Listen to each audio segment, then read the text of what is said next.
At the center of this fellowship stands Rabbi Shimon bar Yochai, bar Shimon, Rabbi.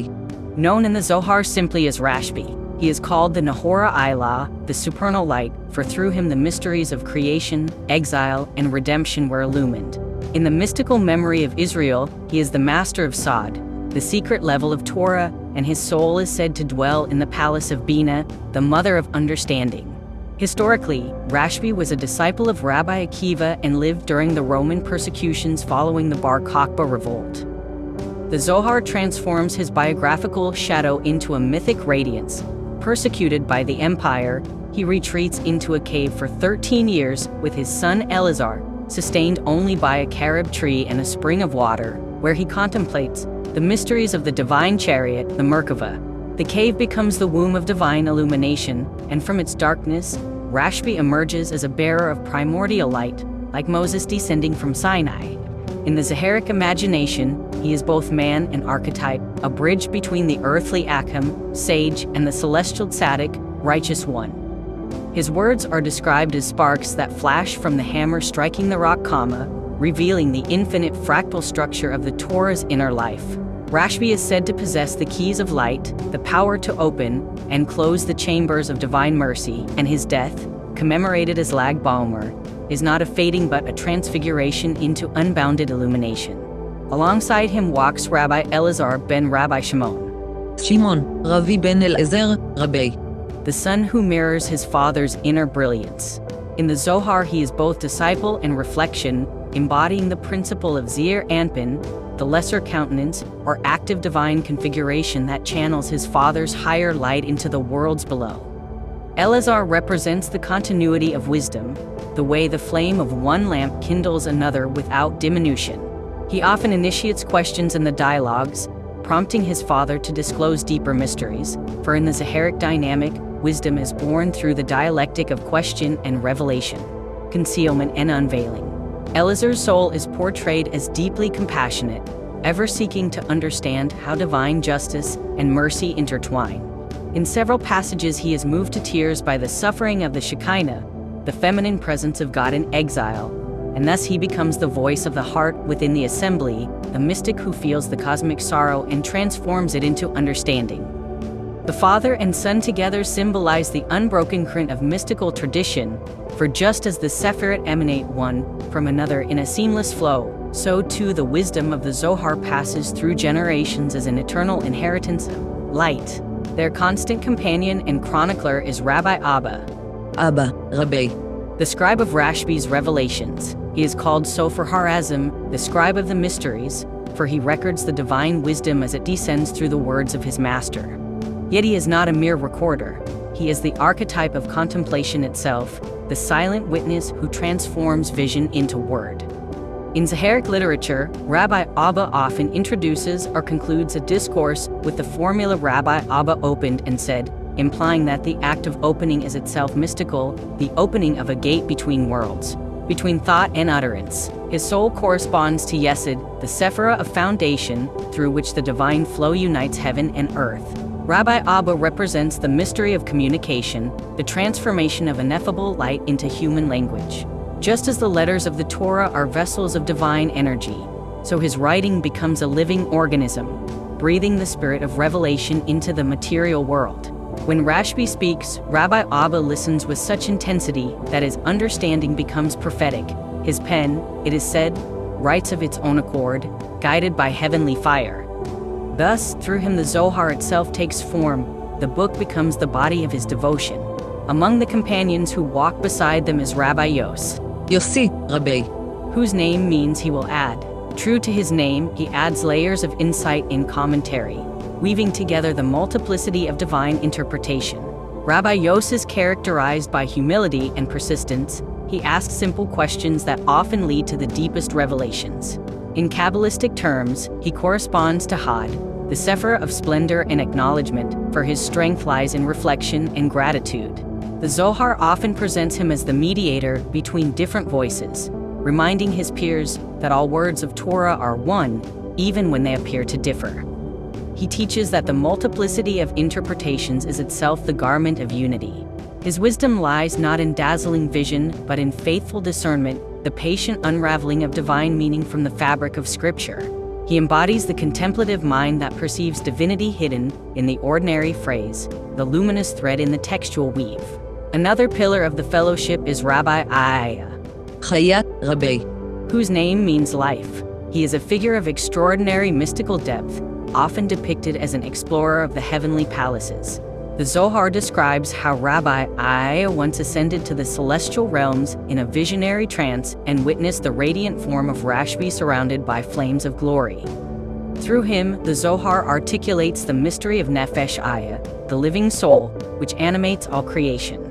Rabbi Aya is the seeker who yearns to see what lies beyond, and his encounters with angelic beings symbolize the journey of the mystic soul striving toward union with the divine. His role reflects the Sephirah of Netzah, endurance and victory, the persistence of life itself against the veil of concealment.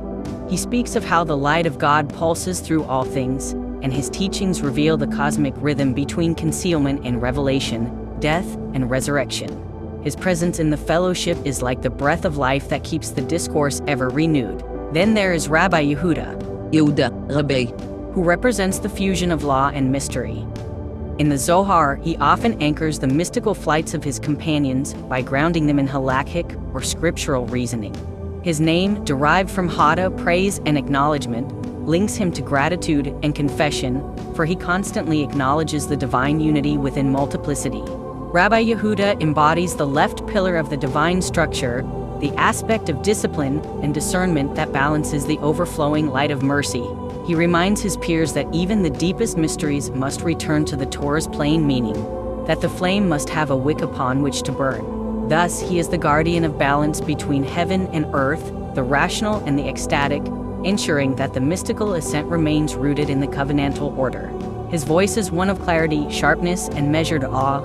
Close to him in spirit is Rabbi Azkiah, Ravi Chizkiah, whose name means God strengthens. He is less frequently mentioned but deeply significant, representing the power of divine fortitude that sustains creation. Rabbi Azkiah is the mystic who contemplates the hidden structure of the universe, the secret geometry by which light and vessel interlock. His speech is often brief and potent, like the lightning flash of Jevirah, the Sephirah of strength. In his teachings, the divine light is seen not as boundless benevolence alone, but as a disciplined order, each revelation precisely measured so that the worlds might endure.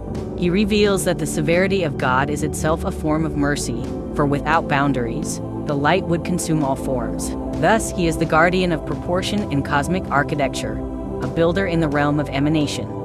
Equally mysterious is Rabbi Yitzhak, Ravi Yitzchak, who represents the principle of laughter and awe, tzak, the paradoxical joy that arises when the finite perceives the infinite. Rabbi Yitzhak is often paired with Rabbi Yehuda or Rabbi Yos in Zoharic dialogues, offering insights that transform ordinary scriptural passages into mirrors of divine mystery. He corresponds to Akma, wisdom itself, the flash of intuitive insight that precedes understanding.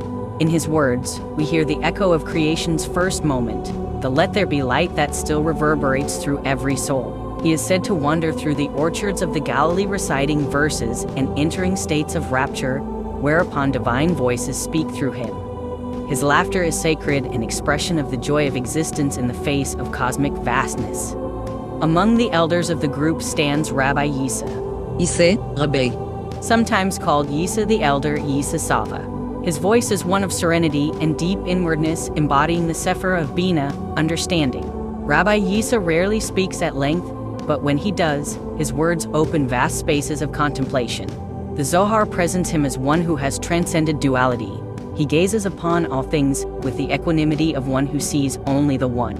He teaches through silence as much as through speech, reminding his companions that wisdom is not only revealed in words but in the pauses between them. In mystical symbolism, he represents the stage where the soul turns inward and beholds its own divine root, the still point where thought dissolves into pure awareness. His name evokes the notion of Kera'inkasa, as if he bears the collective illumination of his fellows upon his shoulders. Completing the human fellowship is Rabbi Yisasava, Saba, Yesa, Rabbi, literally the ancient elder. Though sometimes conflated with Rabbi Yisa, The Sava is an archetypal figure representing primordial wisdom, akin to the Attica Kadisha, the holy ancient one aspect of Keter itself. When he appears in the Zohar, he is usually encountered by the companions on their journeys, emerging suddenly by the roadside or from a cave, speaking in riddles that unveil profound mysteries. The Sava symbolizes the hidden source of all revelation, the wisdom that precedes thought. His words are likened to aged wine, whose potency increases with time. Through him, the Zohar teaches that divine truth is both ancient and ever new, that the most secret wisdom often wears the face of simplicity. When he departs, the companions are left trembling, for they realize they have spoken not with a man, but with a manifestation of the supernal elder. Beyond the visible circle of human sages who wander the Galilean hills lies another company of presences, luminous and intangible, who step across the threshold between the earthly and the supernal. These figures are not rabbis in the historical sense, but personifications of divine powers, angels, prophets, and mystical archetypes that move through the Zohar like currents of hidden fire. They belong to the same fellowship as Rashbi and his companions, but their dwelling is not in the physical world. They are messengers from the inner architecture of the Sephirot, embodiments of the divine attributes themselves. In their appearances, the boundaries between heaven and earth blur, and the Zoharic discourse becomes an ascent of the soul through living symbols. The first among these is Ra'aya Mehimna, Mihimana, Ra'ai, the faithful shepherd, a radiant manifestation of Moses, Moshe Rabbeinu. In the Zohar, Moses does not remain confined to the biblical past, but walks among the companions as a living spirit comma, revealing the secret inner meaning of Torah. The Ra'aya Mehimna portions of the Zohar, which form a distinct mystical treatise within the larger corpus, depict him as the archetype of the enlightened soul that guides others through the wilderness of exile. His shepherd staff symbolizes the channel through which divine power descends into the world, his humility the vessel through which infinite light is contained. He speaks of the Sod HaMitzvot, the mystical essence of the commandments, teaching that each commandment is a limb of the divine body, and that by fulfilling them with intention, one restores harmony to the supernal man, Adam Kadmon. The faithful shepherd stands between God and Israel as mediator and redeemer, his voice forever calling souls back to their source. In him, the law becomes compassion, and knowledge becomes liberation. Beside him appears Eliyahu Hanavi, Eliyahu, Hanavi, Elijah the prophet, whose presence in the Zohar bridges time itself. Elijah is the eternal herald, the angelic messenger who never dies, but traverses the generations to announce redemption. In the Zoharic imagination, he is the first to reveal divine mysteries to the companions, appearing suddenly in moments of study, his face blazing with celestial light. He is the archetype of prophecy itself, the eternal movement of divine word into the heart of humanity. When he speaks, he addresses them as companions, lovers of truth, and his teachings open the hidden chambers of heaven. Elijah embodies the Yesod of prophecy, the unbroken continuity of revelation from Sinai to the mystic present. His wings are the winds of inspiration, his descent marks the renewal of divine communication. Through him, the Zohar announces that prophecy has not ceased, but has turned inward, into the realm of mystical experience. Above them shines Metatron, Materon, the angelic prince who governs the celestial spheres. In the Zohar, Metatron is described as the Sar HaPanim, the prince of the presence, the angel who stands closest to the divine throne. He is both servant and manifestation, representing the unity of divine will and angelic mediation. His name, said to derive from Metator, the guide, signals his role as the celestial scribe who records the deeds of the righteous and the movements of the cosmos. He is identified with the Sefer of Yesod, the channel through which divine effluence flows into creation, and at times with Zir Anpin, the microcosmic face of God that governs the world. When Metatron appears in the Zohar, his light is unbearable, even the companions tremble, for he is the image of humanity transfigured, the ultimate destiny of the perfected soul. Through him, the text teaches that angelic and human realms are not separate but contiguous, that the soul itself is capable of becoming a chariot of the divine. From the side of compassion and divine immanence emerges the Shekinah, Shekinah, the indwelling presence. In the Zohar, the Shekinah is both the bride and the mother, the matronita who accompanies Israel in exile and unites with the Holy One in redemption. She is the Malkut of the 10 Sephirot, the final vessel through which divine energy manifests in the world. Her voice is heard in the lamentations of the companions when they perceive the world's suffering, for she suffers with her children, dwelling among them in every generation. Yet she is also radiant with unearthly beauty, clothed in the garments of the Torah, surrounded by the hosts of angels who sing her praise. When the companions study Torah or perform commandments with love, they are said to adorn the bride, repairing her garments torn by sin and exile. The Shekinah thus becomes the mirror of creation itself, wounded and luminous, concealed yet ever yearning for reunion with the infinite. Her union with the Tiferet, the Holy One, is the secret of Yehid, the sacred unification that sustains all worlds. Another figure of profound mystery is the Yenuka, Yinvka, the child. In one of the most beloved episodes of the Zohar, the companions encounter a small boy in a remote village who begins to speak words of unimaginable wisdom. He explains that his mother's house is filled with the fragrance of mitzvot and that the angels of protection accompany him everywhere. The child represents the innocence of divine knowledge before it is divided by intellect, the primal wisdom of the heart. His words flow effortlessly, for he has not yet forgotten the light of the womb, where, according to rabbinic legend, the unborn child is taught the entire Torah by an angel. The Yenuka reminds the companions that true wisdom is not learned but remembered, that holiness resides in simplicity. His laughter is the sound of the divine breathing through the world. Related to him, yet distinct, is the Sava di Mispatim, Dmishpatim, Saba, the old man of the section Mispatim, who appears to the companions as a withered traveler carrying a bundle of sticks. They invite him to rest and eat, but when he speaks, his words ignite the heavens. The Sava is the personification of concealed wisdom, the ancient understanding that hides beneath the surface of Torah. He is the polar complement of the child, the aged form of the same innocence, the culmination of a lifetime of contemplation.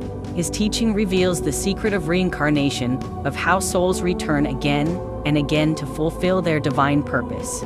Through him, the Zohar declares that all souls are sparks of the same infinite flame and that time itself is a spiral of correction and return. The Sava's apparent frailty masks his boundless strength. He is the witness of eternity clothed in the garments of mortality.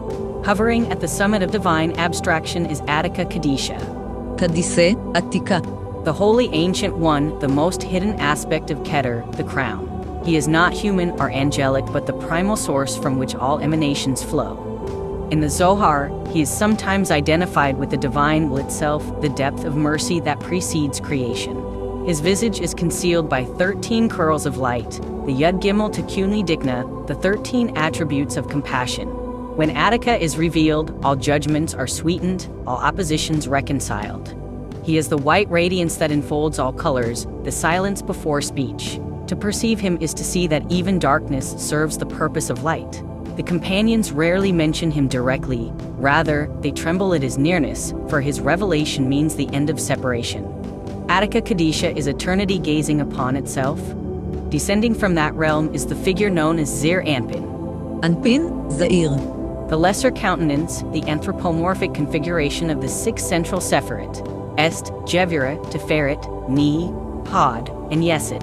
In the Zohar, Zir Anpin is portrayed both as a cosmic principle and as the divine bridegroom who unites with the Shekinah. He represents the harmonized divine personality, the face through which the infinite becomes knowable. When the companions speak of the Holy One, blessed be he, they often mean this aspect of God, the dynamic mediator between the hidden Ein Sof and the manifest world. Zir Anpin is youth, beauty, and order. His consciousness is the divine intelligence that sustains creation. Yet he is incomplete without his bride, the Shekinah, whose union with him restores wholeness to the cosmos. Their embrace is the archetype of all mystical union, the perpetual rhythm of separation and return. Alongside these stands Matronita, Matronit, the divine queen, who is both identical with and distinct from the Shekinah. If the Shekinah is the presence that descends, Matronita is the sovereignty that ascends, the aspect of divine femininity enthroned in majesty. In the Zohar, she is described as sitting beside the king, crowned with 12 stars, surrounded by the righteous souls who are her attendants. She is the manifestation of Israel redeemed, the world restored to its divine order. The Matronita receives the prayers of the righteous and transmits them upward, transforming human yearning into celestial music. When she ascends, the entire cosmos rises with her, for she embodies the collective soul of creation. A luminous symbol often encountered in the text is Pardes HaTapum HaKedishim, הקדושים, התפוחים, פרדס. the holy apple orchard. This is not a person but a living landscape that behaves like a figure, representing the realm of Tiferet, where divine fragrance fills the air. The orchard is the dwelling place of the righteous after death, a garden of eternal springtime. When the companions enter it through contemplation, they breathe the perfume of divine harmony. The apples are the Sephirot, each emanating a different hue and scent. The orchard is called holy because it is the place where love and understanding mingle, where the Shekinah walks among the trees and the souls of the just rejoice. To wander through this orchard is to taste the sweetness of the world to come, to perceive the Torah not as text, but as a living organism. Another symbolic presence is the Sar HaTorah, התורה, שר. the Prince of Torah, the angelic intelligence who guards the mysteries of divine wisdom. He appears when the companions reach a level of insight that borders on the forbidden, cautioning them that not every light can be borne by human eyes. He holds the keys to the 70 faces of Torah, and his voice is like the echo of Sinai. The Zohar presents him as both teacher and gatekeeper. One must prove purity of intention to receive his instruction. The Prince of Torah personifies the idea that wisdom is alive, that revelation continues only through humility and devotion. He reminds the mystic that every ascent requires an ethical purification, that knowledge divorced from love is destructive. In the hidden heart of this celestial fellowship dwells Bakhol, קול, בת, the daughter of the voice. She is the faint echo of prophecy that remains after the temple's destruction, the whisper of God that still speaks through creation. The Zohar describes her as a voice emerging from silence, heard only by those who have purified their hearts. She is the resonance of the Shekinah within language itself, the vibration that animates sacred speech. When the companions meditate upon scripture, it is Bakhol who utters new interpretations through their mouths. She is the secret continuity of revelation, the divine word diffused through time. Completing this symbolic constellation is Adam Kadmon, קדמון, אדם. the primordial man, the archetypal structure of all existence. In later Lurianic Kabbalah, he becomes a cosmic doctrine, but in the Zohar, he already exists as the mystical image of God in whose likeness humanity is created. Adam Kadmon is not the earthly Adam but the divine prototype, the totality of the Sephirot arranged in human form. He represents the unity of all opposites, male and female, light and vessel, heaven and earth. When the companions speak of the righteous one as a perfect man, they mean that he has aligned his soul with this primordial image. Adam Kadmon is the mirror of the infinite, his limbs are the worlds, his breath the spirit that animates all beings. To behold him is to recognize that the human and the divine are intertwined in the fabric of creation. In the cosmic architecture envisioned by the Zohar, the 10 earthly sages and the 12 supernal figures are not two separate orders of being but two halves of a single revelation. The Evrei Kadisha, the holy fellowship of Rabbi Shimon bar Yoai, represent the human ascent, the yearning of finite souls to touch infinity. The angelic and archetypal presences represent the divine descent, the infinite seeking to clothe itself in form.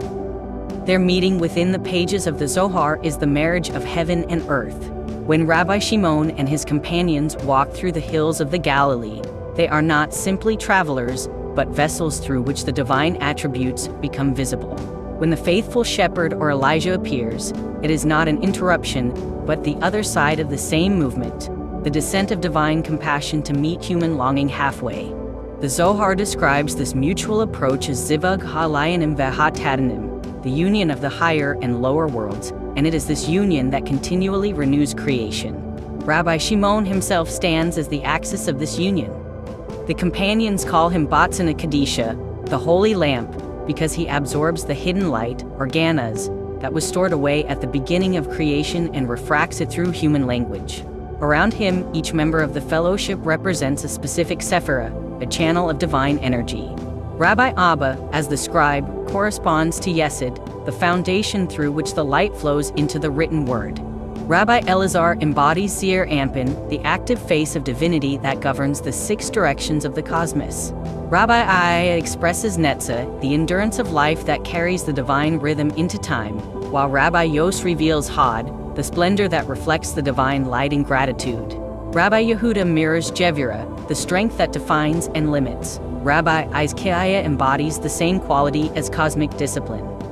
Rabbi Yitzhak represents Akma, the flash of intuitive wisdom, and Rabbi Yisa, the deep Bina, understanding. Over them all presides Rabbi Yisasava, the Atakazuda, the lesser ancient one, hinting at Keter, the crown of consciousness that binds them into one living body.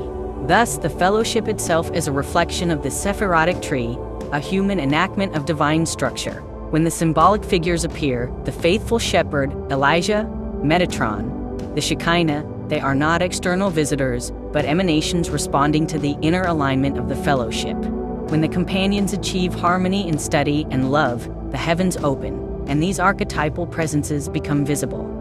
The faithful shepherd is the voice of Torah's inner soul, Elijah is the fire of prophetic inspiration, Metatron is the perfected image of humanity, and the Shekinah is the divine heart that beats within creation. The Zohar therefore teaches that revelation is not a linear event, but a resonance between corresponding levels of being. The companions' meditations generate a vibration in the lower world that awakens a sympathetic vibration above, drawing down the higher light.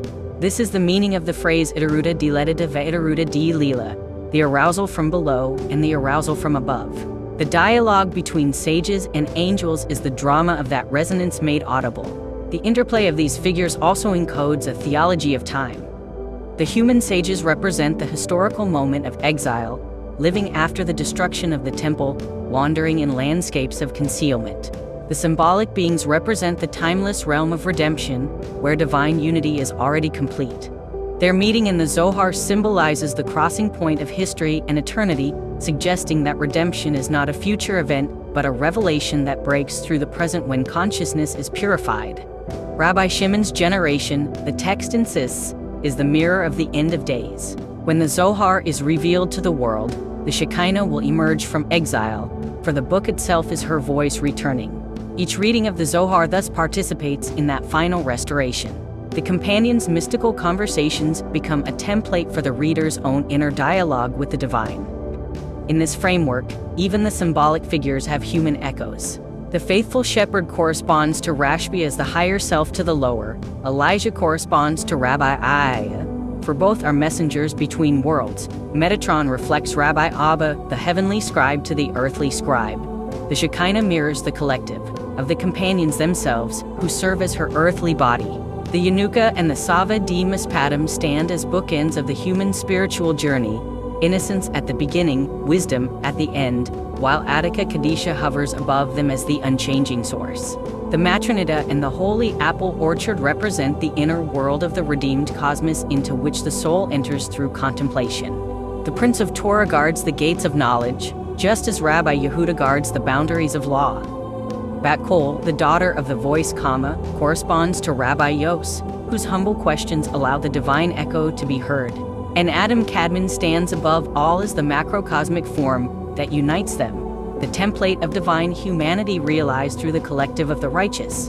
In this way, the Zohar portrays the relationship between the human and the divine as one of mutual reflection. The companions are the earthly image of the supernal chariot. The heavenly figures are their ideal counterparts. The two realms gaze upon one another as in a mirror, and through that gaze, both are transformed. When the companions meditate upon Torah, the letters themselves ascend to the higher worlds, where the Shekinah receives them as adornments. In turn, the supernal lights descend and illuminate their understanding.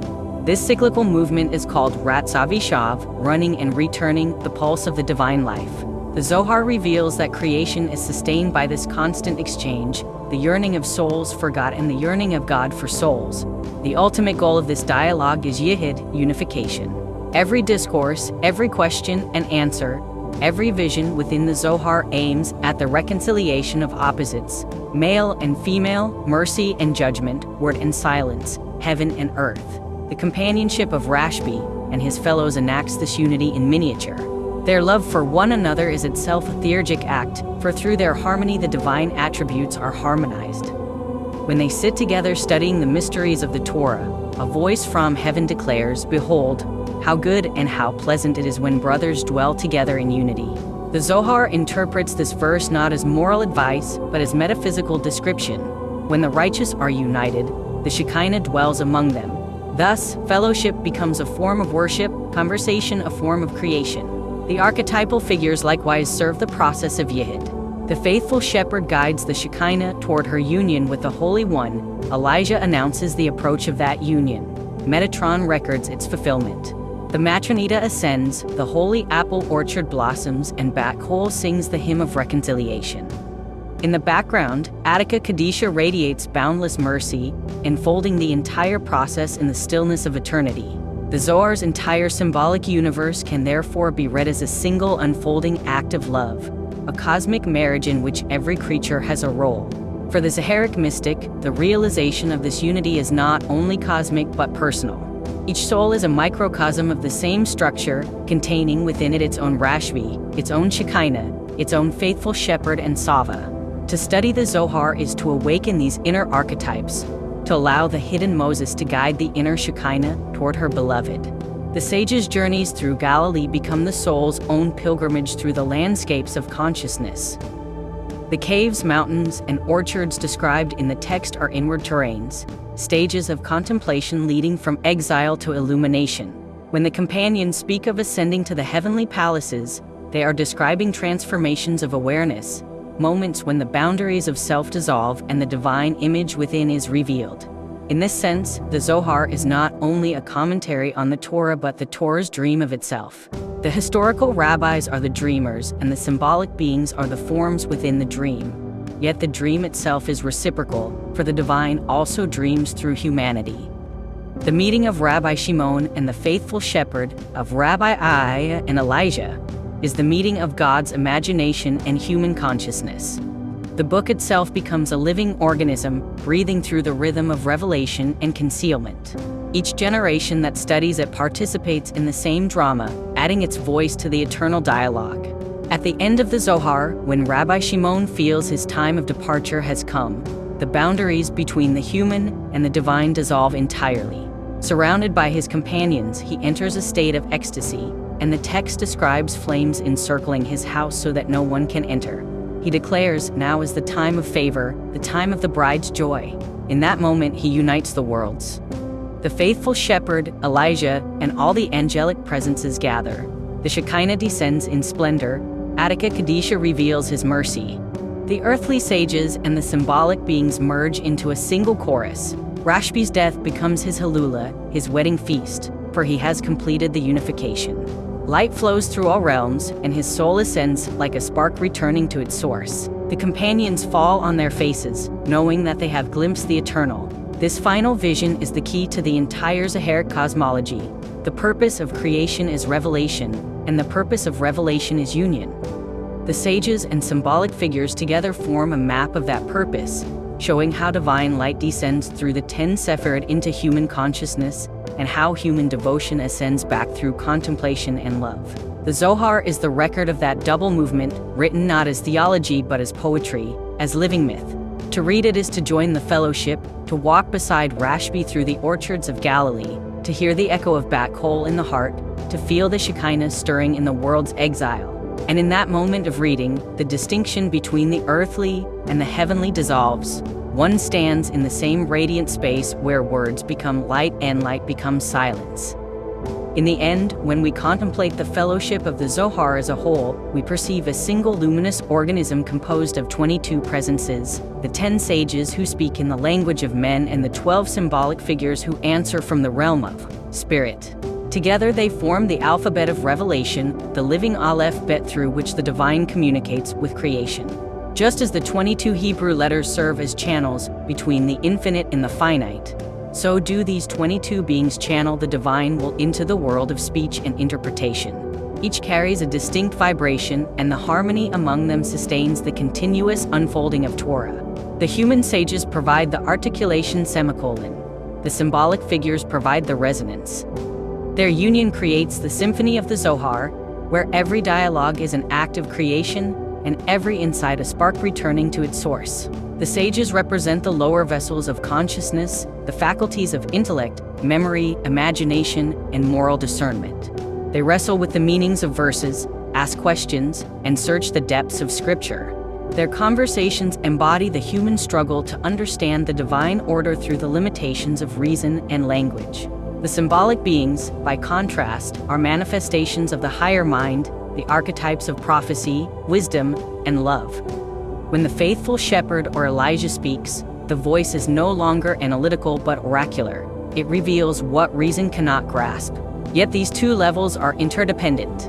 Without the human inquiry of the sages, the archetypes would remain unexpressed. Without the influx of the archetypes, the sages' reasoning would wither into mere commentary. The Zohar insists that revelation requires both the ascent of human desire and the descent of divine grace. In the inner world of the soul, these two orders mirror the relationship between the conscious and the superconscious mind. Rabbi Shimon and his companions correspond to the active intellect that seeks, studies, and articulates. The archetypal figures correspond to the hidden depths of intuition, memory, and transcendence. Meditation on the Zohar therefore becomes a psychological as well as a mystical process. It unites these levels within the practitioner. When one contemplates the sage's words and then listens inwardly for the echo of the faithful shepherd or the Shekinah, one is reenacting the same dialogue that fills the pages of the book. The student becomes a microcosm of the fellowship, the heart a miniature assembly where heaven and earth meet.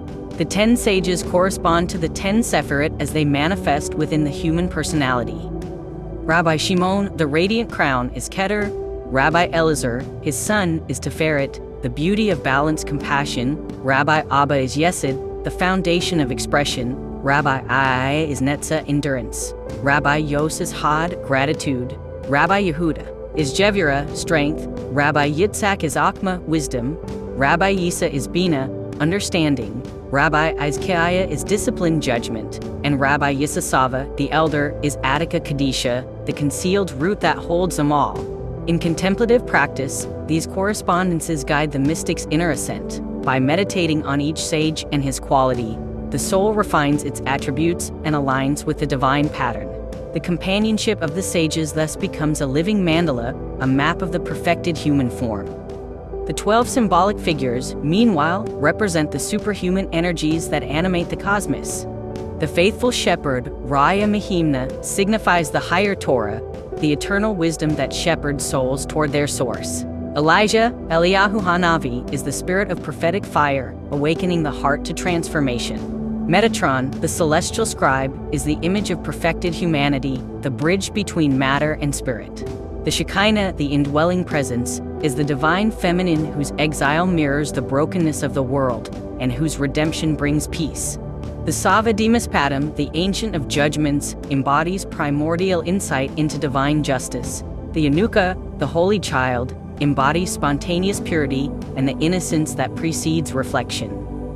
Attica Kadisha, the holy ancient one, represents transcendence beyond form, while the Matronita represents the embodied world as the bride of the Holy One. The holy apple orchard, Pardes Rimonum, symbolizes the inner paradise of contemplation. The Prince of Torah guards the gates of wisdom. Bat Kol, the daughter of the voice Kama, is revelation heard as an echo in the human heart.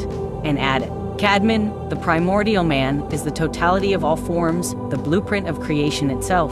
Each of these figures resonates with one of the sages, forming 12 interlocking mirrors through which the divine light refracts. The faithful shepherd mirrors Rashbi. Elijah mirrors Rabbi Aiah. Metatron mirrors Rabbi Abba. The Shekinah mirrors the whole fellowship. The Yanuka mirrors Rabbi Yos's simplicity. The Sava mirrors Rabbi Yehuda's depth. Attica mirrors Rabbi Yisasava's hidden wisdom. The Matronita mirrors Rabbi Elazar's compassion. The Holy Orchard mirrors Rabbi Izkiah's disciplined devotion. The Prince of Torah mirrors Rabbi Yitzhak's intellectual fire.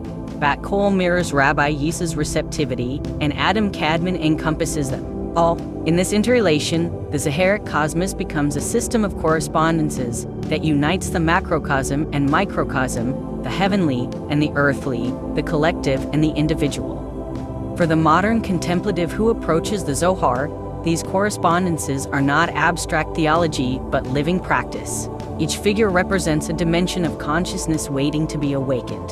To meditate upon Rashbi is to awaken the inner lamp of intuition. To contemplate the faithful shepherd is to hear the Torah that speaks within. To call upon the Shekinah is to recognize the divine presence within the brokenness of one's own life. The Zohar thus transforms study into a form of prayer, and prayer into an act of cosmic restoration. When the student reads with love and awe, the letters themselves become channels of light, and the conversation between sages begins again in the silence of the heart. The Zohar's enduring power lies in this capacity to bridge opposites, text and experience, intellect and ecstasy, tradition and revelation. Its language of myth and symbol is not a retreat from rationality, but a recognition that divine truth exceeds conceptual boundaries. The rabbis and symbolic beings are not historical curiosities, but mirrors of the human and divine aspects within every seeker. Through them, the reader learns that wisdom is relational. Understanding arises not from solitary vision, but from dialogue, from the interplay of perspectives that together reflect the infinite. The Evrei Kadisha embody this principle. They show that holiness is communal, that revelation blossoms where love and learning meet. As the mystical tradition evolved through the centuries, through the writings of the Tikkuni Zohar, the teachings of the Ari, the meditations of Luria's disciples, and the fervor of the Hasidim, the fellowship of the Zohar continued to live as archetype. Every circle of mystics saw themselves as the continuation of that gathering in the hills of Galilee. Every teacher who opened the hidden meanings of Torah was regarded as a spark of Rashbi. Every group that joined in study and friendship became a new Evrei Kadisha. The symbolic figures also continued to manifest. The Shekinah as the spirit of exile and yearning, Elijah as the voice of renewal, the faithful shepherd as the secret soul of Torah. Thus the Zohar does not belong to a single time or place. It is an ongoing revelation that renews itself in every generation. In the mystical anthropology of the Zohar, humanity itself is the meeting place of the 10 and the 12, the 22 channels of divine speech. The human being is the Torah in miniature, the alphabet through which God speaks the world into being. When one lives with awareness of this truth, every thought and action becomes a letter in the divine book. The sages of the Zohar teach that when a person acts with compassion, studies with joy, and prays with sincerity, the Shekinah finds rest in that person's heart. Conversely, when one acts in cruelty or forgetfulness, the letters scatter, and the presence withdraws. The task of the mystic, therefore, is continual repair, tikkun, the gathering of scattered letters into words of light. The final vision that emerges from the union of the sages and the symbolic beings is one of universal harmony. The divine is not a distant ruler but the life within all lives. Creation is not an accident, but a revelation still unfolding. The Zohar invites us to see every encounter as a meeting between Rashbi and the faithful shepherd, every moment of understanding as Elijah's whisper, every act of love as the Shekinah's embrace. The 22 figures thus become 22 facets of a single jewel, the eternal Torah shining through the prism of the world. When the mystic perceives this unity, the veil of separation falls away, and all things are seen as expressions of the One. In this awareness, the story of the Zohar closes as it began, with light. The holy lamp still burns, illuminating paths of wonder across the centuries. The companions still walk together unseen yet near, guiding those who open the book with reverence. The faithful shepherd still speaks in the language of dreams. The Shekinah still seeks her dwelling in the hearts of the righteous. And when the reader reaches the end of the text and closes it, the light does not vanish, it turns inward, glowing in silence. For the Zohar teaches that the true revelation is not in the words themselves, but in the transformation they awaken. In that transformation, the 22 become one, and the one becomes infinite.